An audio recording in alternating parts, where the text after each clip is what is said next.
This video is going to be talking about the different tips that might help you when doing a physiotherapy interview. This is more for getting into a degree than actually trying to get a job as a Band 5 physiotherapist, for example, in the NHS. But, some things will be transferable in regards to getting a job. And the past few months, I've done a few interviews myself, and I've also looked at a lot of content from other YouTubers or other websites when they talk about physiotherapy interviews. So I thought I would just kind of combine all that together and talk about some good points that can help maybe you perform better in your interview. And, I think we can all agree that interviews are very stressful, and so hopefully this video will kind of reduce any kind of anxiety that you might feel on the day of the interview. The tips that I'm going to be talking about in this video is not for interviews in general, it's specifically for physiotherapy interviews, but I'm sure the stuff I'm mentioning is very relevant to just jobs or occupations within medicine in general, such as if you're going to midwifery or if you want to be a nurse. But if you want other videos related to this, such as talking about getting the best personal statement possible for physiotherapy, then let me know, because I don't mind doing content like that. The first point relates to reading the relevant documentation, such as your CV, your personal statement, or anything else that is related to those documents that you submitted as part of your university application online. It's unlikely that the interviewer will try and catch you out, but a lot of the points you've mentioned in this documentation is very important for the interview. The interview is just kind of like a verbalization of your personal statement. And it's just good to have continuity between that, or what you say in those, and then the actual interview itself. Tip number 2, be positive and approachable. Even if you've got all the bells and whistles and you seem very competent, if you're working in medicine, you need to be approachable and positive, because you're going to be working with people who are under a lot of stress. They might be in a lot of pain and their patience is short.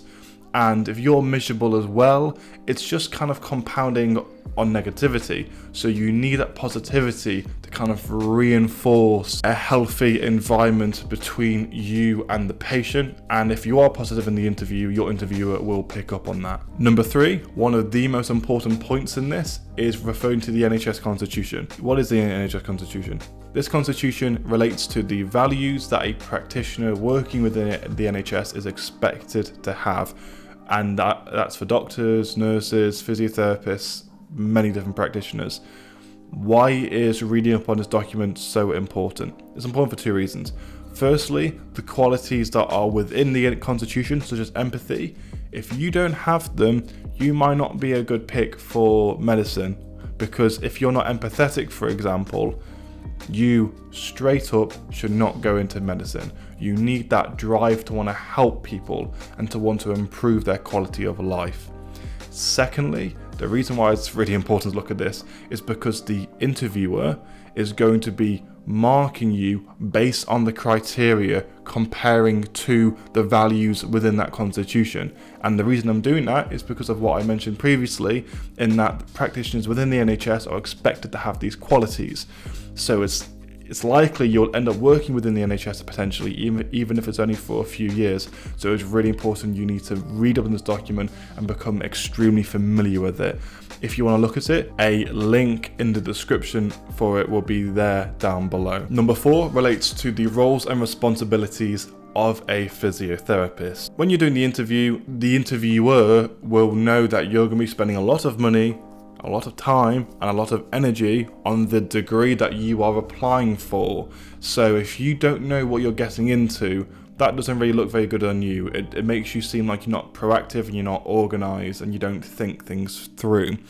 For me personally, if I knew more about the strength and conditioning industry before I went into it, I probably would have chose something else. I don't know what I would have chose, but it just shows that being more informed definitely is not a bad thing. Not knowing the roles and responsibilities is one of the biggest criticisms I've had personally when applying for physiotherapy degrees. And it's not because I don't know the roles and responsibilities full stop, it's because I talked more about medicine in general rather than specifically physiotherapy. So that's something that might catch you up on your interview. Number 5, really important one, do your homework and research about the university you're applying for. So what about the university do you like? Is there any research that really interests you? Are there any questions that you have about any kind of module on the course? Or is there any module that is like, oh, that's different, I quite like that? Doing this research will make you seem way more informed about the course. And if you're doing quite niche stuff, so such as looking at the research of a specific lecturer who's on the course, then that is really good. It makes you seem really well informed. And luckily for me, I looked into this research and it just happened that the actual person who was interviewing me was a lecturer who I looked at one of his studies. So that boded really well for me in the interview. Number 6, and this is more relevant to COVID, is have a good microphone and face cam if you don't have one on your laptop. If you got one on your laptop, you're a student, you're trying to save money, I get it. Leave it as it is. But if you haven't got one, then it's definitely not a bad thing investing in a good face cam and microphone, because you know what? It's 2021, there's a lot of Zoom calls going on, and having better mic and just looking better, your interviewer isn't marking you on it, but it's very competitive and you want to do everything you can to try and stand out compared to other people. So this is just something that I would advise anyone watching this video going forward, since there's more of an emphasis on virtual lectures and video calls as time goes on due to COVID. Number 7, prepare for different environments. This is less relevant to me because of COVID, I have had just online interviews, so I haven't really experienced this, but a lot of other people have said that they've either done like group work or different tasks or role play situated around their interview. So I'd say look online for that and prepare for anything like that which the interviewer might do. Number 8 is preparing for specific questions they might ask you on the interview. So firstly, they might ask you about your day, about the travel you took to get there. You might think this is not relevant, but this is intentionally meant to be one of the first questions, so it's meant to help you relax and just feel more comfortable in the interview, so still take it seriously. The second thing they might ask is, why this university? And the research that I asked you to do before links to this question because it's a very common question. And then that is where you can talk about the course, the lecturers, anything about the university that stands out. And again, it makes you seem a lot more well informed. Another question they might ask is, why physiotherapy? A lot of people say that, myself or someone else in my family or friend have been injured, and that motivated me to go into physiotherapy. That wasn't what I said, but think about that question because it's also a really common one as well. And it's one of the questions where you can really show your passion for physiotherapy. Another question they can ask you is about work experience. And this is less common with COVID because people have been more strapped for experience and it's been really hard to get. I know this myself because I've been looking everywhere and I've only just started getting some emails back.